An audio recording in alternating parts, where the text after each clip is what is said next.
Korang nak tak aku ajar korang macam mana nak buka Waze dekat kereta korang, walaupun kereta korang original keluar kilang tak ada Waze. Macam ni, Mercedes keluar kilang tak ada Waze ni, tapi aku pasang benda ni tau.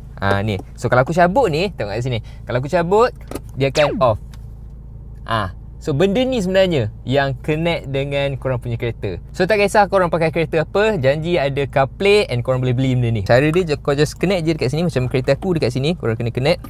Okay, tengok kat sini. Nanti dia akan keluar dekat sini dia punya device tu. Ni nama dia, Smart Dongle Pro. So kau boleh tengok kat situ. Dia ada YouTube, Netflix, TikTok and banyak lagi. Tapi kita nak back, aku nak pergi dekat CarPlay. CarPlay ni dia akan connect dengan aku punya smartphone. So apps apa yang ada kat sini, Waze ke, Spotify ke, semua dia akan ada dekat sini.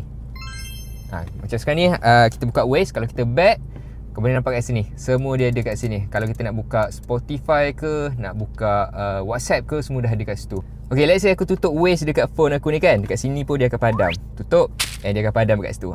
Bukan dekat phone aku campak kat belakang. Okay, aku voice kat sini, Siri, go home.